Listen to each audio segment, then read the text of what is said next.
Alors dans votre livre, vous reprochez à la production française de s'être spécialisée dans le moyen de gamme, trop cher pour certains et pas assez luxueux pour d'autres. Laquelle de ces deux voies faut-il choisir? Incontestablement le haut de gamme. Alors je sais que c'est difficile à comprendre, mais vous voyez bien que dans la mondialisation actuelle, le bas de gamme, le produit pas cher, le low cost, c'est des choses que, par exemple, l'économie chinoise sait faire sans problème.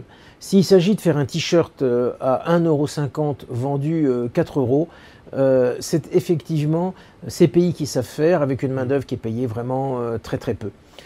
Si vous faites du haut de gamme, c'est-à-dire si vous faites, si je prends l'exemple du t-shirt, si vous prenez un t-shirt comment dire, d'un grand couturier avec un vrai design, avec comment dire, des couleurs qui sont travaillées, je ne sais pas très bien, Castelbajac, tout ce que vous voulez, et en même temps avec un tissu qui est tout à fait un tissu sélectionné, vous allez avoir un t-shirt qui va être cher. Il va être, je ne sais pas très bien, 20 €, 30 €, je n'en sais rien.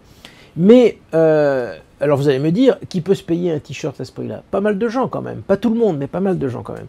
Et quand vous êtes sur ce type de produit haut de gamme, eh bien si vous avez de la créativité, si vous avez de l'innovation, vous pouvez défendre votre production. Et alors j'ai pris l'exemple du t-shirt, mais à grande échelle, c'est ce que l'Allemagne a fait comparativement à la France. L'Allemagne, par exemple, fait des voitures haut de gamme qui sont vendues cher, mais qui sont des signes de qualité.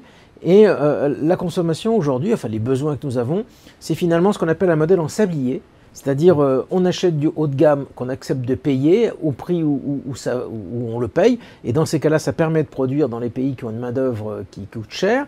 Et puis, quand on ne s'investit pas dans quelque chose, on achète effectivement du bas de gamme. Et le milieu, ce qu'on appelle le milieu, un peu comme dans un sablier, là où ça devient étroit aujourd'hui. Et nous, les Français, on n'a pas assez vite compris ça.